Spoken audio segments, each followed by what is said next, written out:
Good evening, everyone, and welcome to the 17th edition of the Karagoda Arts Festival. The literature section of the festival opens with a panel discussion on drawing inspiration from family histories and memoirs to create works of fiction and non-fiction. We have with us this evening Raghu, Karnad, and Mridula, Koshy, along with Ranjit Hoskote, who will be moderating the session. Without much ado, I shall briefly introduce our panelists for the evening. Raghu Karnad is a journalist and the author of Father's Field, an Indian story of the Second World War. He has written for several publications such as Granta, the International New York Times, the Financial Times, N+1, and The Caravan, and is a contributing editor at The Wire, an independent online publication of opinion and reportage. Mridula Koshy currently works as a community organizer at the Deepalai Community Library Project in Delhi. Her novel, Not Only the Things That Have Happened, was shortlisted for the Crossword Book Award in 2013. Her collection of short stories, If It Is Sweet, won the Shakti Bhatt First Book Prize in 2009.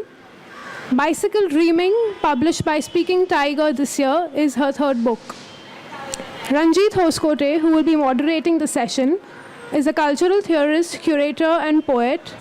He is the author of more than 25 books, including Vanishing Acts, New and Selected Poems, and Central Time, and the monographs Zinni and Maidigan and Atul Dodia. He has translated the poetry of the 14th century Kashmiri mystic Lal Ded as I, Lala, the Poems of Lal Ded, published in 2011. With Ilya Trovanov, he has co-authored Confluences. With Nancy Arajania, he is the co-author of the Dialogue series, an unfolding program of conversations with artists. Ranjit curated India's first ever national pavilion at the Venice Biennale in 2011. With artistic director Okui Enwiser, Ranjit and Hyunjin Kim co-curated the 7th Gwangju Biennale. Most recently, he curated Unpacking the Studio, celebrating the Jahangir Sabawala bequest at the Prince of Wales Museum, and is the co-curator of the exhibition The State of Architecture, currently on display at the NGMA. Ranjit, I now hand over the session to you. Thank you so much for your introduction, and welcome to you all. This is actually our first panel this year, so on behalf of my co-curator, Asad Lalji, and our team at KGAF Literature, I'd like to welcome you all and hope you'll be with us through the course of the 9 days.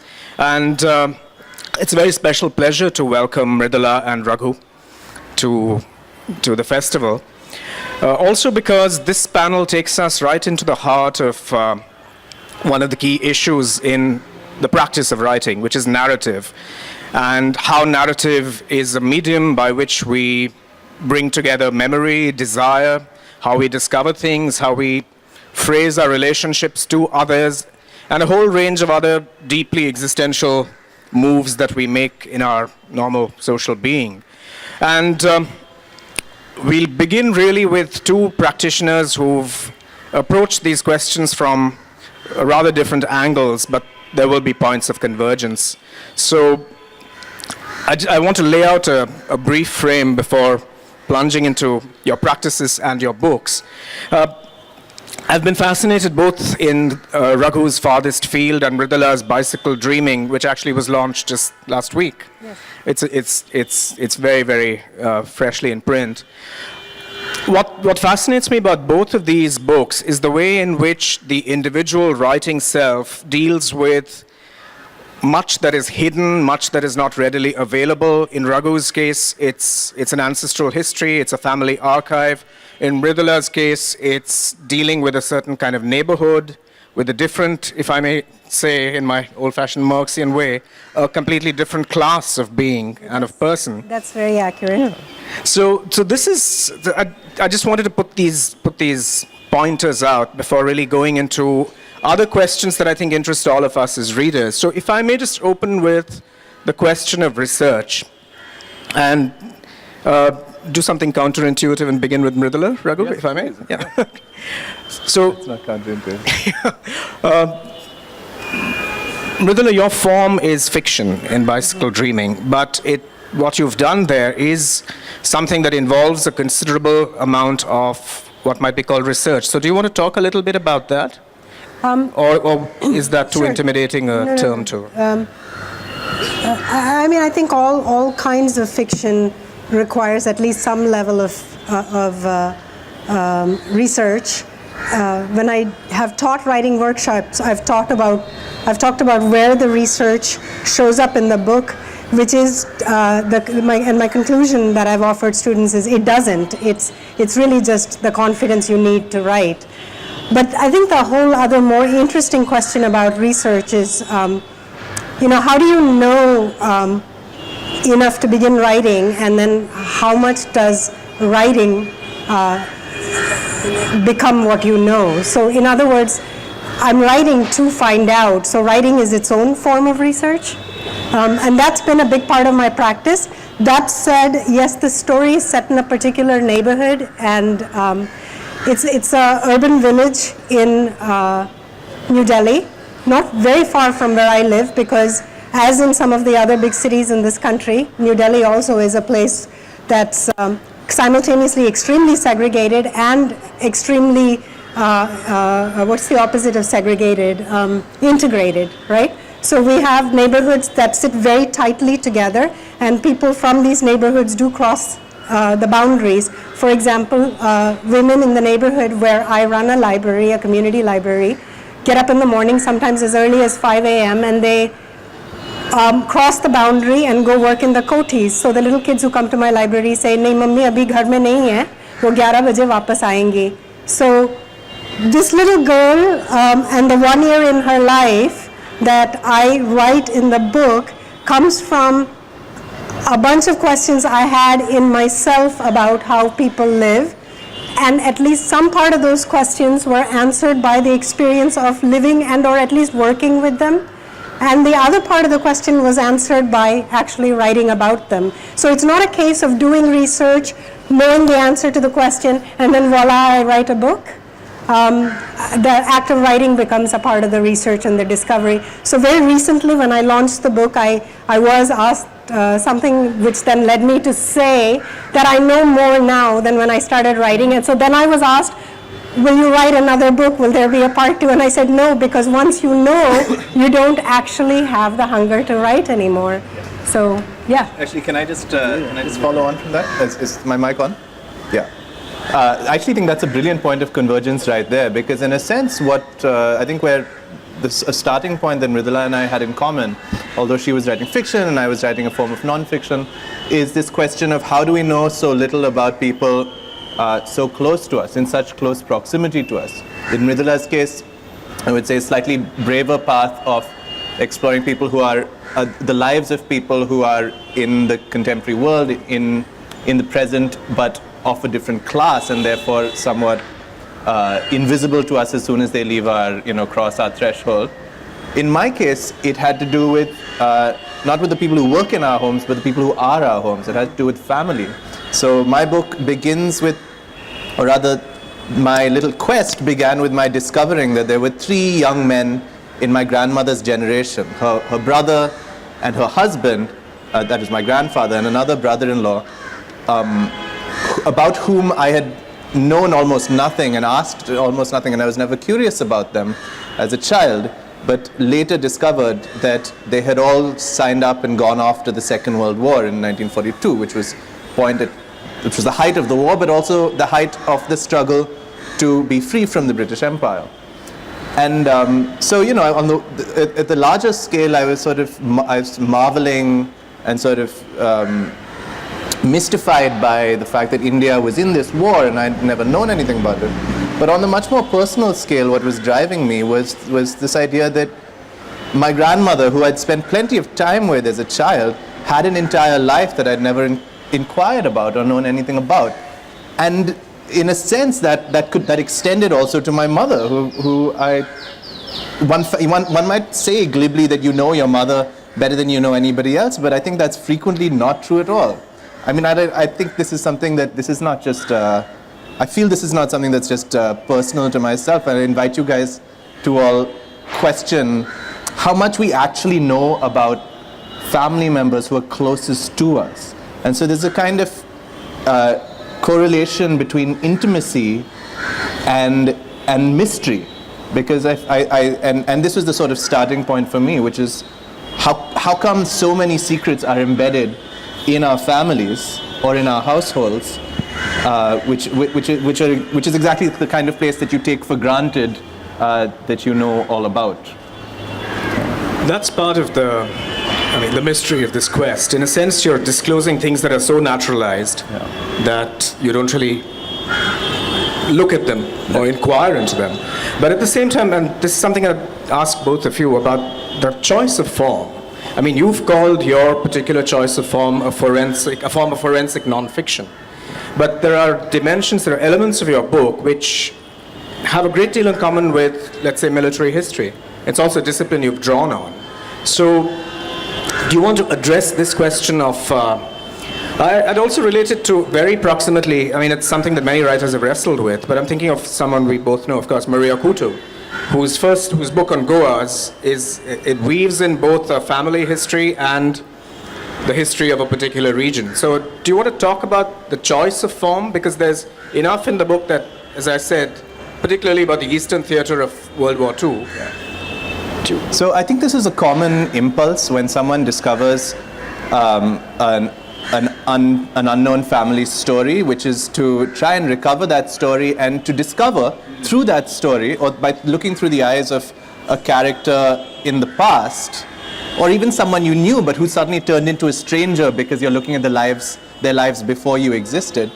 So when you look through their eyes, you see a world that's unfamiliar and a world that you hadn't paid much attention to, and then that world gets drawn into what you're writing as well. And so many of the best pieces of memoir-like nonfiction, I think, combine the narration of a larger, of a piece of history along with a piece of personal history. And a great example of this, one that I swear by, is a book called The Hare with the Amber Eyes by Edmund Duval, a book which I read after I finished writing my manuscript and then sat there like smacking my head because it's such an incredible sort of example of how this can be done. But in my case, yes, by great felicity, I encountered these 3 young men and 2 young women who had grown up in India in the early years of the war, and then the young men had sort of joined the services and sort of spun out into the larger world, into the places where the Indian Army was deployed, and then had these military careers in outlandish places that I'd never imagined, like Iraq and Eritrea and Burma. Through their eyes, I was very lucky that through their eyes I could see this landscape of the Second World War very clearly, and I could, and in terms, military nonfiction would have been, the conventional form of military nonfiction would have served very well to describe just that landscape. But the question that was driving me, which was a question about them as individuals to a certain extent, what had pushed them into those places, couldn't be answered by the facts of their external lives, and sort of required me to explore their interior lives, their thoughts and their beliefs and their motivations. And in orthodox nonfiction, you don't necessarily get to do that. If someone is dead, let alone long dead, you don't get to, and you don't get to interview them or ask them this yourself. You don't really get to sort of essay what their inner lives are about. But for me, it was both necessary for me and it was necessary for the book. And I took what I called this forensic license. So in my book, the way it works is that all of the details about their lives, the anecdotes, anything that's given as dialogue, and the details of their movements and the environment and the milieu are all recorded. They're all sourced as fact, basically. They qualify as fact because they have sources, though the nature of those sources casts some questions about what facts themselves are. Whereas there's also the world as seen through their eyes and through their thoughts, and that's something that I took the liberty of writing in, again, based on sources, based on stories, based on people's memories, but often based on sources that don't qualify them as fact. And so often those two would merge in interesting ways. Yeah. Wondering if I could take those thoughts to you, Mridula. How does one recreate or represent the interiority of somebody's life? And what are the sorts of, if you will, evidentiary materials you're working with? So there's a lovely dedication. Your book is dedicated to the children of the community library where you've worked. So in that sense, the reader is cued into the sense that this is about the lives of many different people who've come together in a certain way. But I mean, this is a sort of artisanal question. In what way, not that I'm saying that this is a direct representation, but could you tell us a little bit about the different kinds of crossings in terms of language that you've had with the children and the readers at the library that you meet, and how you bring that across into a fictive register? Just as Raghu invents what he imagines people to have said, how do you represent what people in this milieu might say?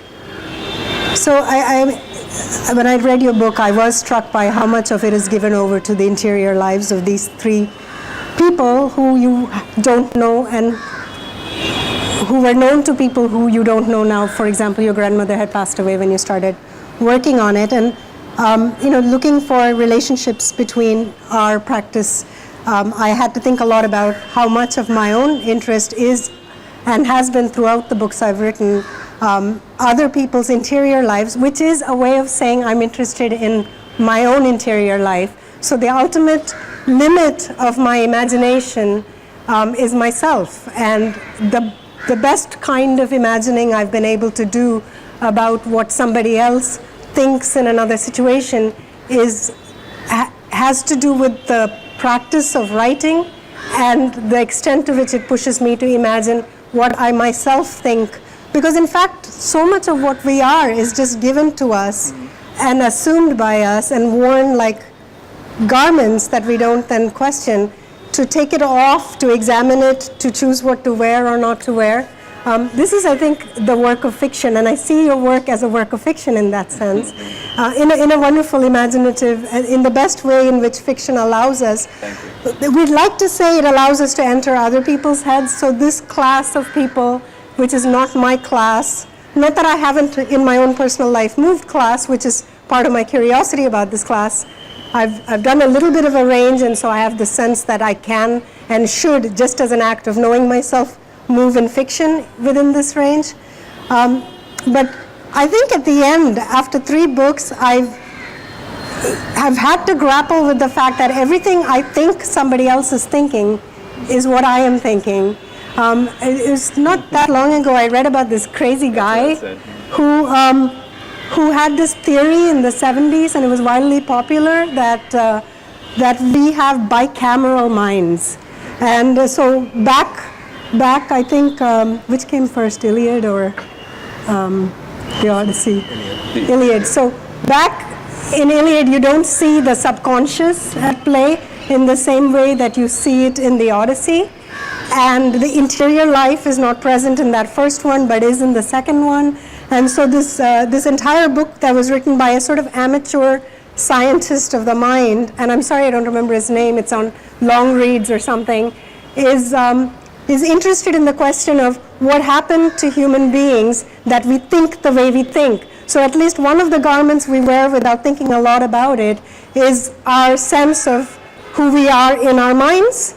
So I am my mind, I am, what is it? I think, therefore I am. And so this business of according to this theorist, there was a time when we were divided within ourselves, and we heard the voice of our other half, that voice we are so much familiar with that we exploit it in our writing to create fiction, to imagine ourselves into other people's heads.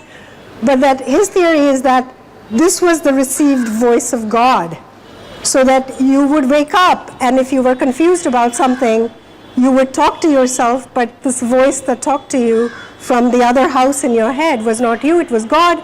Then you would receive it and you would act on it, kill a fatted calf or whatever it told you to do. And much later, we became people with consciouses and subconsciouses, and we became curious about our subconscious, and then we had metacognition, and we became aware of ourselves as thinkers, and then we exploited it. But at the end, maybe all we ever get to do is go back to ourselves And I started seeing that maybe not such a failure, because we're always celebrated on stage for presumably being able to imagine what our audience, maybe if they're not writers, haven't done successfully. Yes. But I think that's kind of overstating the case. The most we manage to do is maybe imagine ourselves, or get a grip on what we imagine ourselves to be. But you're still dealing with source material that comes from other people, right? I mean, I'm guessing that some of the situations and the stories that the scenarios that you use in Bicycle Dreaming are things that have been given to you by kids at Deepalaya. You've sort of... Yes, so years and years ago, I was going into this community for maybe 3 hours a week. Now I'm there like almost 7 days a week from morning till night, because it's become a large project with large ambitions. At that time, I was interested to live well, to do the right thing. I had a life as a writer and a parent, and I did what a lot of people do, which is in my free time try to do good in the world, and some people feed the sparrows and some people read to children. So I was reading to children in a library, and that was part of a general curiosity I had, which was in my work, in earlier works I was doing. It's a question of class. I'm an old-fashioned Marxist also. So I was curious about class, and I was curious about what I think about this class.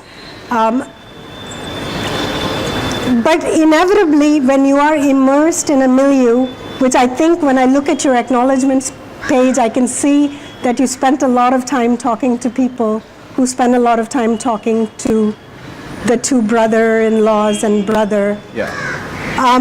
So the act of immersion is important. You do learn, like, this is the artisanal question. You do learn, for example, that language works differently for different people. So the little children I was spending time with do speak the language of children, which is not my language. And the things they miss make for interesting fiction. The things they grasp that I miss make for interesting fiction. That I'm moving it from Hindi to English begs all sorts of questions that I have to be grappled with in the fiction. So that they were, many of them, very, very, I don't want to say illiterate, but their literacy levels are low. Right now in our library, we have about 600 members who actively come. In the last year, we've probably had about closer to 800 people who have signed up. So over this time, we've lost about 200.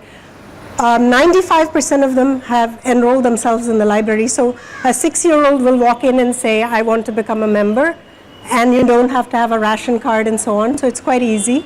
You can become a member of the library. And mostly they're there not because they already know books are great. It's our job to do that with them. Mostly they're there because they heard it's free, kuch ho raha hai, like everybody can do it. Even a 6-year-old, it's like going to the park for them. So when they walk into the library, they are not who I was when I was little and walked into a library. I was a precocious reader. I bet you were. I bet a lot of people in this audience are. And we celebrate that. I will say one thing about this book. This is my first attempt to write a book in which there isn't a precocious reader who becomes a writer who then writes a reader into a book. In that way, it's a little bit less of a solipsistic project, right, and a little bit more outward thinking. And the kids force that question with me because they don't resemble me. Most of them can take it or leave it with books. It's just one more thing in their arsenal. And of course, I'm determined that it should be there. And at some point, if we do our work right, they become determined also, because books are compelling. They're compelling for everybody. So my character in this book is this like terribly average human being who doesn't have like precious relationships with life and suffering and pain. And so she doesn't resemble a lot of the things that I have valued in literature. It's a kind of a extra effort to meet the kids where they are. And it's also, well, I'll hold the thought to later. But this might really be the moment for us to hear the voice of the text, if you will. So I don't know if I can invite both of you to read from Sure. Actually, something that you said, actually multiple things that you've said, suggested that I could read 2 pages from this book and then briefly tell you a story that will reveal something about how this got written. So this is the start of chapter 2. It's early in Bobby's story, and he's a young man without a lot of money in engineering college in Madras. Time to get moving. Bobby's eyes opened and passed over the area. No room for error now. This was where it got dangerous. He surveyed obstacles and alternative escapes in the event that the exit was blocked. To his left, the elderly owner of the Irani cafe dozed at his desk, his head drooping forward and jerking back. His son, the manager, thick-armed but mild, hid behind a rustling headline. Keep the enemy away from India. Contribute again to the governor's war fund. A Tamil busboy moved between tables, clattering thick china plates and steel forks into a tub. Bobby licked his fingers and moved into action. He stretched out wide, wincing with satisfaction. As his left arm reached into the air, his right hand danced the plate across the table, bringing out the signal that he was finished. Smooth as a top, the busboy turned towards him, and Bobby rose and strolled to the desk. What you had, beta? 2 plates of dhansak, uncle, he answered, beaming. But I don't have any money to pay. So, what? The drooping spectacles marched up the length of nose. Bobby pursed his lips, contrite. The idea was to keep the volume down. Bloody bugger, the old man shouted, rising to his feet. So much for the volume. Who the hell are you that I should feed you for nothing, eh? Uncle, what can I say? I'm a Parsi. What Parsi? Who's a Parsi? I never saw a Parsi giving to not pay for his food. What behavior? You rascal, you are not a Parsi. Bobby stumbled backwards into a chair, aghast. A soda fell over and fizzed into somebody's rice. His expression wobbled from the wound, and he turned his palms outward to the wrathful Irani. Me? Not a Parsi? Uncle, say anything, but don't question my ancestry. You are never a Parsi! Bobby swung his head in fierce reproach. The son was now trotting across the shop, wagging his index fingers to call for peace, but Bobby had changed gear. His fingers flew down the buttons of his shirt and pulled it open. Clutching his white undershirt like a loose cotton skin of his heart, he said, Sadra! Without lifting his eyes from the Irani's refracted glare, he reached back for a chair and clambered onto it to stand above the room. All eyes were pinned on him. Daddy, for God's sake, what? Said the son. But Bobby was chanting. Yatha ahuvaryo, atha ratush ashat chit hacha, vangesh dazda manangaho. Get out, the old Irani screamed. You just get out right now. So Bobby dropped off the chair and was out the door. As he ran down the street, he squeezed his trouser pocket, checking for the change that he would need to get back to Gindi, the suburb down the shore from Madras. His leather soles clapped against the asphalt, applauding his daring and his escape.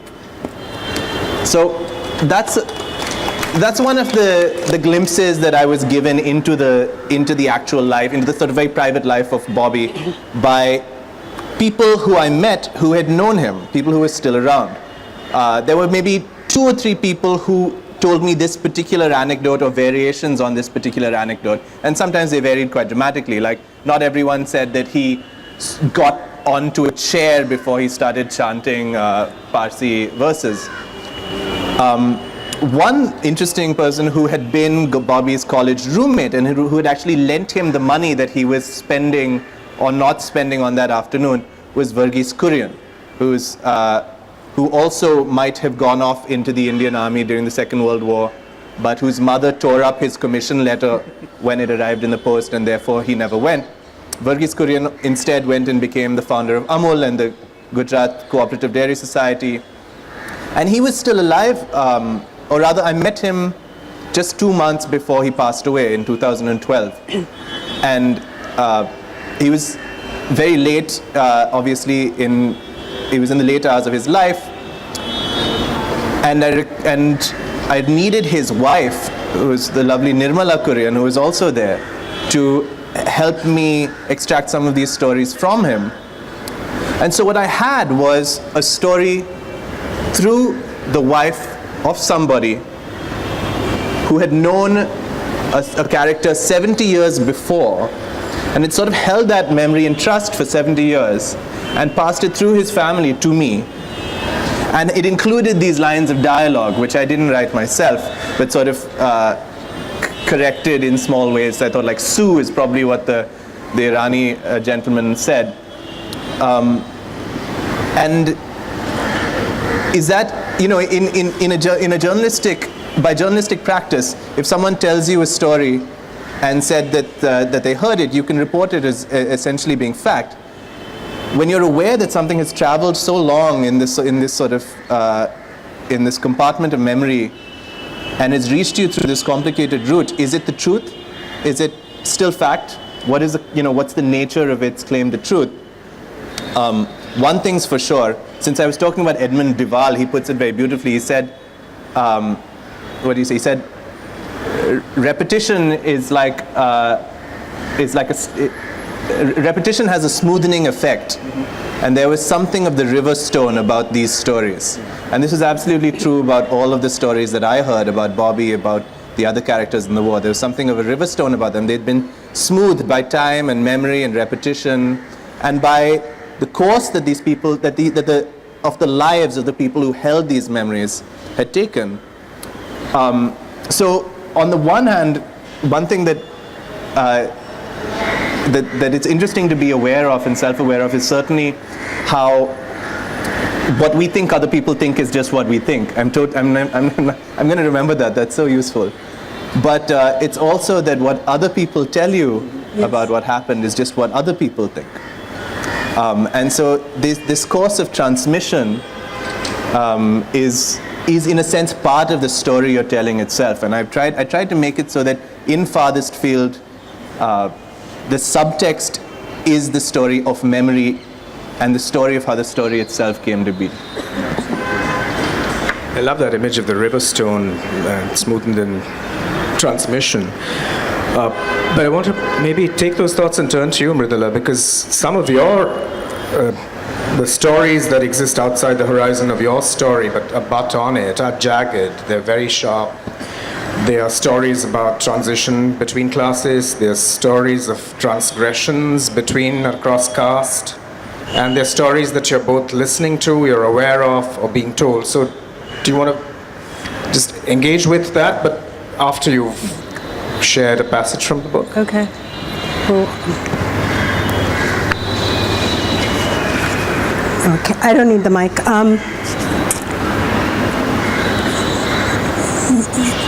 This piece that I'm reading may not answer the questions you raised because it was picked ahead of time.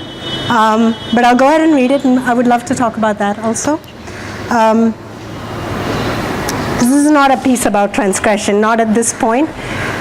Part of what happens in this story is this girl falls in love, as you do at that age. You become aware of your body, and she's 13 on the first page, she's 14.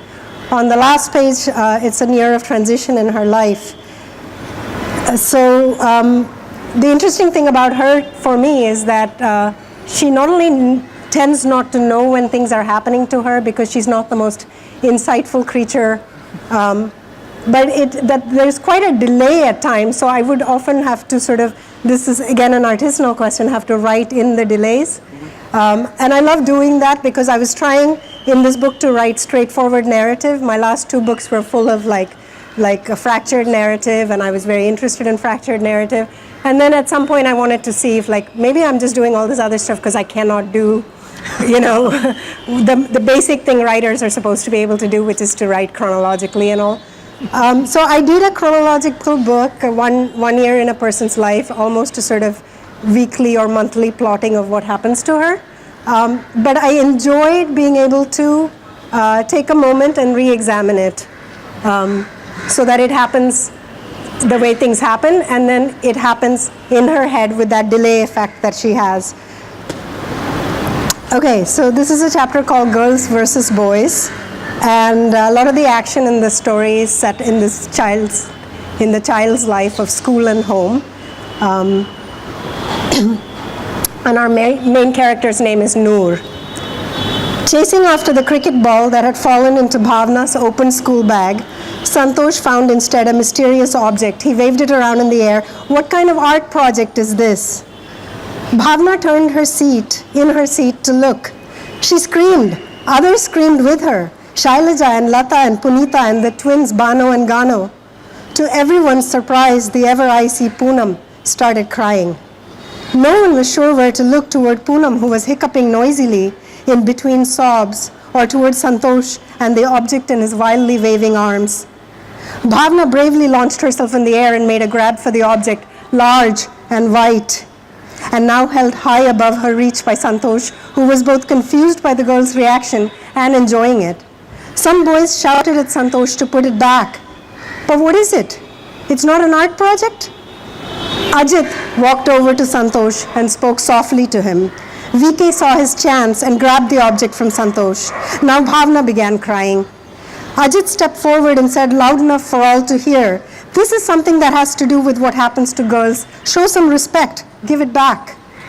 Sheepishly, VK handed it to the weeping Bhavna. The girls crowded around to give her cover. She bent down to return the object to her bag. Well ahead of the bell signaling an end to break, everyone was back in their seats, the girls in their half of the class and the boys in theirs.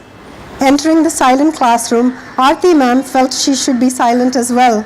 Then, reminding herself she was the teacher, she asked the class to put their art projects on the table so she could check their progress. For the last few weeks, she had had the class working on mirror work cards to give to their parents on Diwali. No one, not even the Gunda boys, dared snicker at her repeated use of art project throughout class that afternoon. For the rest of the day, the girls held their heads high and the boys hung theirs. Only the Gunda boys dared to try and speak with the girls. Approaching Poonam, the de facto leader of the girls, Habib and George asked if the girls couldn't just forget about it. It was a mistake. Only Santosh would be foolish enough to do something like that. He doesn't have sisters, you know. Poonam fetched up her most cutting look and replied frostily, "We don't know what you are talking about." "Come on, Poonam, you don't have to be all hoity." Josie sprang forward. "Hoity? Who are you calling hoity? We girls are not hoity. It's you. You're all gundas." Poonam turned away. She may have broken down in the moment of crisis, crying publicly the way she did. But next to Josie's hysteria, Poonam's queenly demeanor did much to earn her the respect of her classmates. Bhavna pulled at Josie's hand. "Shh, Josie, they're not worth talking to." She said this in what she hoped was something near to Poonam's coolness of tone. Josie allowed herself to be led away. She couldn't keep the smile from her face. She loved the drama. Some of the girls shook their heads disapprovingly. That Josie was a recognized floozy, always talking to boys, sometimes laughing with them, and often enough fighting with them, even using her hands and getting into pushing matches with them. It made the girls uncomfortable thinking about it. They'd just have to be firm with her.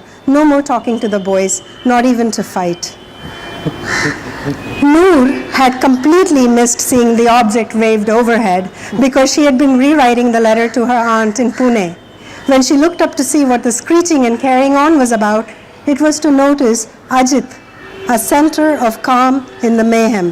She shook her head in bafflement. What was that light shining around Ajit? She looked around to understand what was happening. It seemed a fight was going on, and there was Ajit, toe to toe with that bad boy Santosh. She looked hard then. Yes, there was light. He was glowing, radiant, and toe to toe. And oh God, so short, so short. So for much of the book, she's ashamed of being in love, whether it's because being in love is something to be ashamed of, or because her object of her affection, the object of her affection is in various ways not what she thinks she's supposed to be in love with. I mean, if you're going to do this terrible transgression, so the only transgression in her mind, and this is the gap between her and the reader, and one of the joys of fiction is often the writer can set you up to know more than the characters know. So we know that the boy is from the wrong caste. What's new for us, and this is possibly, and what I hope is new for all of us and was new for me, is that there are castes and low castes, and there's poverty and there's lower poverty, and there's people who actually fall off the planet and don't get to be human. So this boy who is the object of her affection, who she finds wanting because he's short, he's the wrong skin complexion, his hair is funny that way, and he's odd anyway. Like, he's into memorizing the third largest stadium in the world, and she has to correct him and tell him that, okay, there's a third largest, but there's no first largest, there's just largest. This boy is the wrong boy, but not for the reasons you and I might think of as wrong. So that's fascinating. I just think that transgression is such an interesting factor in writing, because in so many ways it's sort of the spice of life, right? And it's sort of what makes stories worth telling is the perversity or the improbability that resides in a transgression.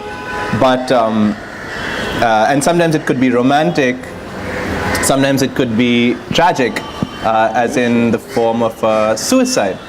And I got to think about how you access the minds of of people engaged in transgression quite a lot, because there's both, without spoiling anything, there is both a possible suicide and there's an illicit romance in this book. The illicit romance is easier to talk about because it's kind of a central action. Two of my characters are from two different communities and they fall in love, and they get pregnant in a moment of sort of peak drama, both between them and in the sort of at a geopolitical level. And what I realized, because that was this absolutely critical detail that I only came to realize thanks to some deduction. For instance, by counting 9 months backward from the date of their child and realizing that they'd only been married a couple of months after that. Is it transgression? Although it's so essential to to the stories we tell, is also most likely to be hidden naturally. It's also most likely to be distorted when it is spoken of. Yeah. And that applies both to the transgressions that we look back on fondly, whether it's romantic, or the transgressions that we look back on with guilt and shame, such as when someone in a family has a mental illness, for instance, or ends their own life. But some transgressions are also absolutely structural, like I think what happens in your book, also yours, but let's carry this trope of transgression a little further in both books. Because your book is also about this late colonial period, which usually falls between stools. It's not strictly imperial history, right, and it doesn't serve the purposes of a more nationalist history. Because it's also about complicities, collaborations, people of very different kinds finding themselves in the same kind of space. So the transgression, a major transgression right through your book is the breakdown of racial relations in the armed forces, in the Indian Army, in the British Indian Army. Yeah. So that's, and Mridula, with you, I'm kind of really wonderfully reminded of a whole tradition in the British left, particularly, of declassing yourself, going down into, I'm particularly thinking of Orwell, of course, down and out in Paris and London. That's not, or at least it wasn't sold as fiction. But there's a kind of resonance of, the kind of research you do, or the kind of journey you make through the peri-urban, through the really very extreme conditions of poverty and disenfranchisement. So that also strikes me as, so maybe, do you want to take that first and then we? Yeah, well, that's a very good observation. One of the very interesting things that happens in the country during the Second World War is that for the first time, because of the pressures of the war effort and the massive expansion of the army, Indians, middle-class Indians, are allowed in large numbers into the officer corps. And this had never been the case, and it sort of blows up an absolutely fundamental principle of the army of the Raj, which is that Indians are in the ranks and they take orders, and white men are in the command and they give orders. But because so many young white men had died in the First World War, then 20 years later, a Second World War comes around, and such a great demand for educated men who might have an engineering degree or a college degree of some sort. Suddenly, Indians blow open the gates and enter into the command of the Indian Army in their thousands. And it's fascinating to realize. So, in this sense, this was the formative period of what is the modern Indian Army today. It was the point at which the army of the Raj became an army which was handed into the command of Indian men and, to a certain degree, Indian women. But it was a great transgression at the time, and there was a lot of resistance, and it was often very uncomfortable and tense situation between conservative, older conservative commanders, young white stroppy racists, and Indians trying to just trying to hang on to their place and survive the discrimination in these hallowed officers' messes. And there's a wonderful story about one of the clubs here in Bombay. I should remember which one, but it was a club at which only white officers. It was an officers' club for the duration of the war. Only white officers were permitted. A young Indian lieutenant and his captain and a white lieutenant go in for a drink, and they order some they order some cocktails, and the maitre d' comes up and says, "I'm sorry, but there are no Indians allowed here." And the two white men stand up and pick up their highballs and throw them into the mirror at the back of the bar and shatter it, and all three of them leave together. So there's another nice, strident moments of solidarity as well as moments of exclusion and loneliness in this whole sort of scenario. And one of the things that was fascinating for me was how these three particular characters endure it. But in a sense, I can't help feeling that there was an institutional sanction from on top that ultimately allowed Indians, during the Second World War, mind you, to enter the army relatively smoothly and with a fair amount of dignity. That kind of dignity wasn't always allowed for Indians who might want to enter each other's communities. And in a sense, that remains the more provocative transgression in this story. It's just when two people who are in love, and one of them is a Parsi and one of them is a Kodava, actually try to make a go of it. Yeah. Which leads us. I think that one of the questions in my book was this question of varying.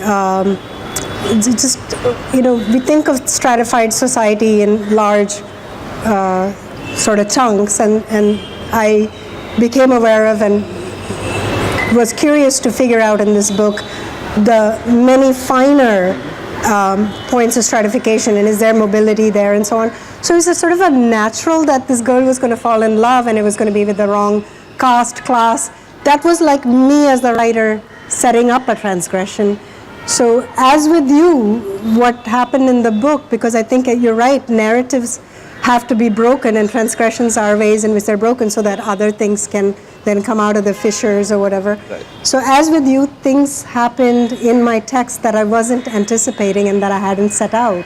So this little girl, in this 1 year in her life, we watch her going from being in a fairly intact family to a scattered family by the end of it.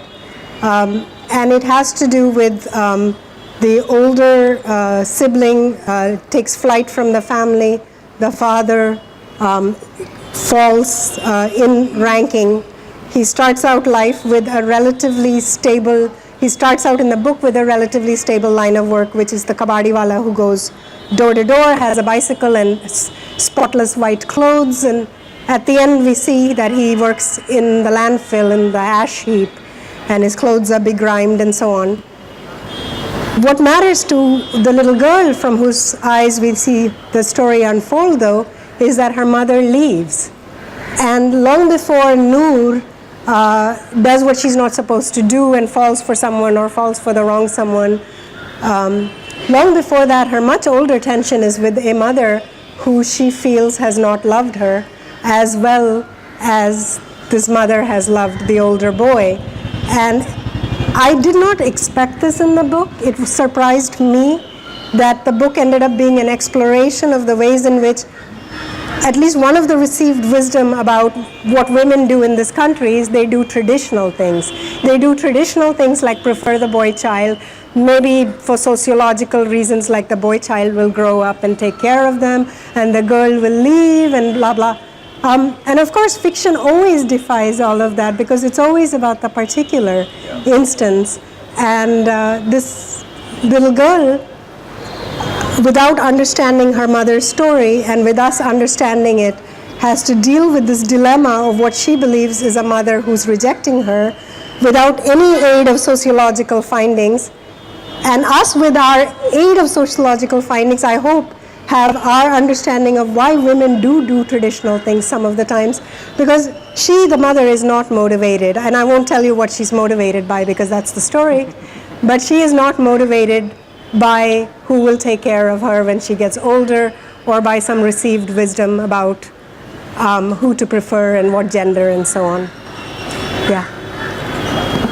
So there's transgressions and then there's more transgressions. Yeah. This might be a good time to open up the floor to questions. Do we have a mic that can travel? We started at 5:08, so I think we can go on a little longer. My question is Ranju, hang on this mic. that if within the family we have somebody who's an interesting person that's achieved a lot, I mean, how do we begin to write about them? If they're worthy Are they alive or are they dead? This is a big question. they're alive but in their 90s. I think that's pretty straightforward. I don't have any sort of magic bean for you. You sit down with them and you record. You spend as much time as you can with them recording what they remember of their lives, and then you spend time with everyone who has stories about them and record what they remember about their lives, and then look at what other sources corroborate and supply you with a picture of the world that they lived in, and then that generally provides quite a lot. But if you have someone who's alive, that's a great gift, obviously. It's also a great responsibility. To some extent, Right. there are advantages to writing about people who are dead, because they're not going to sort of, they're not going to read your galley draft and say this is complete nonsense. But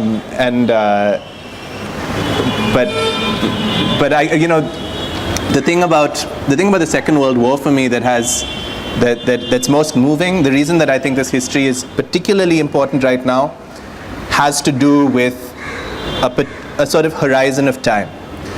The generation that lived through that, who were young in the Second World War, they've all either left us or they're in the very late hours of their lives right now. I feel this so keenly because when I began, it was almost the last possible moment at which I could have set out to write this book, because the generation that had known the men I wanted to write about were gone, and the men and everyone who still knew them, some of them remained, but not for very much longer. And as with Verghese Kurian, and regrettably, many of the people in my acknowledgements weren't around to see the book by the time it was actually published.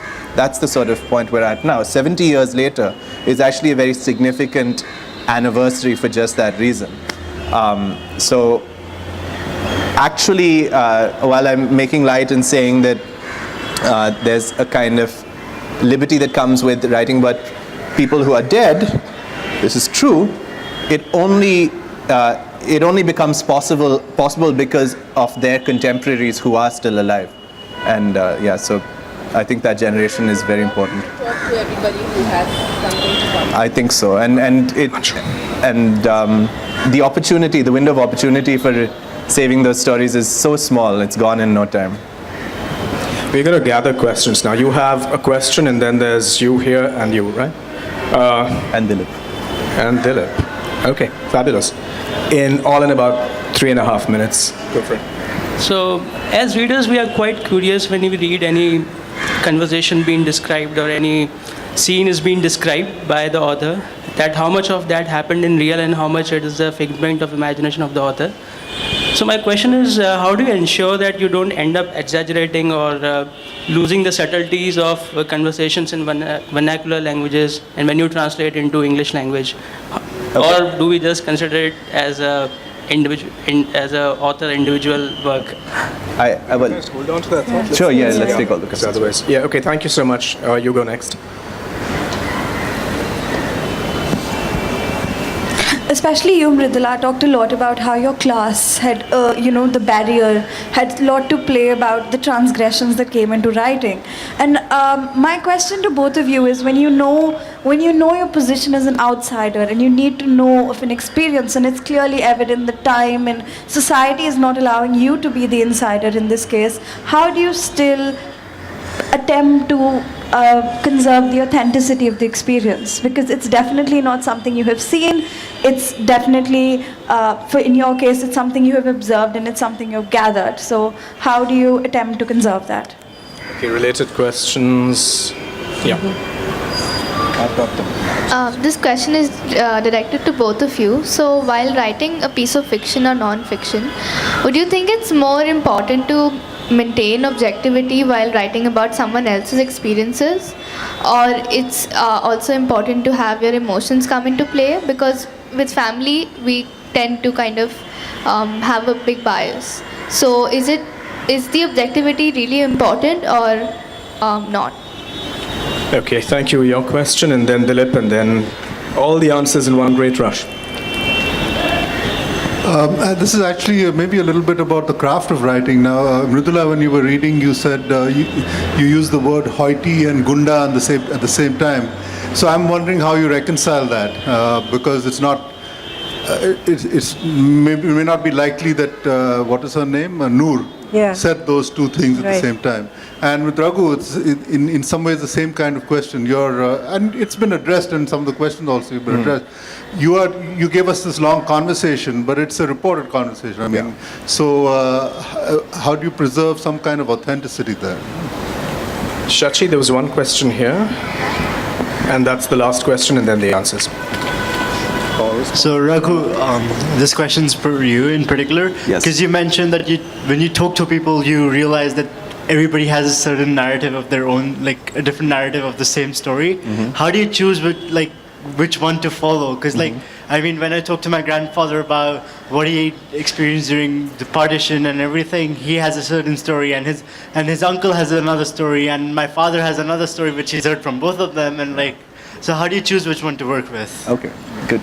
These are great questions. Yeah, authenticity, objectivity, versionality. Do you want to go first? Okay. So kind of a wrap-up answer to so many related questions. First of all, in general, in terms of autobiographical, what's autobiographical in my writing, and perhaps in a lot of writers would say the same thing, is just my curiosity. It's not the facts of my life, or I remember when I also fell in love with the wrong boy or something like that. No, maybe I did and maybe I didn't. It's absolutely irrelevant. I mean, it's my curiosity, like what I'm trying to figure out, that is autobiographical. And that is, of course, from experiences I've had in my life. So if I then end up retapping those experiences, it's incidental to the larger question. The question of authenticity also goes back to just curiosity. I think what I'm accountable for when I'm writing, what I'm accountable to, who I'm accountable to, is to my curiosity. If I can really run that question to the ground, I've done my job. I've gotten up in the morning, I've sat at my desk, I've pulled my 8 hours, I can punch out the clock and go home and do something else. If I haven't, if I've been chicken shit about it, then it's only after the book comes out that I think I have a relationship of accountability to the reader, who gets to say, how the heck did the word hoity show up in your text? And the shame of it is that there just aren't enough readers, and so we don't get held accountable very often. I read this introduction to Zakaria sir's collection. Paul Zakaria, whose work was translated into English, a collection of his short fiction. I don't read very well in Malayalam, so I had to read it in English. It's the hen and something of the other stories. The introduction is like so amazing because he basically writes to the readers and he says, hold me accountable. And I realized I will never in my lifetime be in a position to write this introduction. And it's the tragedy of writing in English for us, that we don't often do this. As for language, effectiveness is all that matters to me. I may be ineffective, but I'm thinking hard about effectiveness and less about consulting the dictionary. So I'm looking for a register in English in which not only can you hear Hindi syntax, so that if you, like my characters, speak Hindi, will immerse yourself in an English that's actually Hindi. I'm also looking for those places in Hindi where Hinglish pops up. And Gunda boy is Hinglish, and it pops up. So when I do direct sort of transcribing from Hinglish into English, I retain Hinglish. But as for Hindi, it moves directly into what I hope is an effective register, and sometimes I fail. I think that I have to sort of get a little bit more mud on my boots because I'm going to defend the position of this book as being non-fiction. Whereas in fiction, Mridula is totally entitled to write whatever she wants as dialogue, and that's the art of it. In Farthest Field, anything that's given as dialogue, as I mentioned earlier, is actually more or less transcribed from a version of the story that was told to me. But this is actually just a cop-out, because as in the case of Verghese Kurian telling me about Bobby's conversation with the Irani cafe owner, it's perfectly clear that this is not factually accurate. And this is something much transformed and as full of artifice as if I'd invented it myself. In a sense, it's his fiction that I get to treat as non-fiction. So to that extent, it's a cop-out. But this sort of merges into the other question, which is that when it comes to non-fiction, there is no objectivity, and you'd better not allow yourself to see any objectivity in most kinds of non-fiction, because you're probably being misled. There's always a blurring of objectivity. There's always a great blurring that takes place as the original event an event gets turned into an experience gets turned into a memory gets turned into a story gets written down. And it's usually quite facile to think that what you've written down is exactly equivalent to that event, especially when it's particular kind of flamboyant writers who are most celebrated writers of nonfiction are often the least reliable. I can give example. We think of Joseph Mitchell, and we think of Richard Kapuscinski, and we think of all of the heroes of modern nonfiction. They are almost all. Had they been young people, contemporaries right now, they'd have been discredited essentially because they all broke their own rules. So what I say is, make your own rules and then stick to them. There's a word for this, there's a stodgy word for this, which is methodology. And different people, people in different disciplines, academics, non-fiction writers, fiction writers, all have different methodologies, which is just a way of saying they all set different rules for how they're going to access what they think is true and render it in the way that they want to render it. When you have different accounts and different versions of an event, if you're an academic, you're a historian, and you will generally put all those different versions in the actual text. Since I didn't want to do that, and since I'm not a historian, not bound by that academic methodology, and had my own methodology, I tended to choose a version that interpretively seemed to fit the story best, because these things, I received all these different versions, and they form their own version, their own natural version of what Bobby's life was or what their other lives were, and I still wanted to register that this was happening. So I placed some of those questions, I think, in the subtext. So the first sentence of the book here, actually I don't need to read it. The first sentence of my book is, it said that the news of the war reached Calicut along with the price of eggs. And the second sentence of my book is, perhaps that isn't true at all. So I wanted to make it very clear right at the start and also right at the end and at various waypoints along the way That this isn't a book that you read and accept as gospel fact, which is not a thing that exists as far as I'm concerned. But it's a book that you read and accept as a story, but also a story that contains in itself a reflection on what's true and what's not, what's remembered and what's forgotten, and and how our history actually reaches us. Well, thank you both for these truly wonderful reflections on the stability or the precariousness of narrative, and how, in some way, in so to speak, Shahid Amin-esque spirit, the relationship between event, memory, and narrative is really one of the key subtexts of our festival altogether this year. So thank you both very much indeed, and thank you all.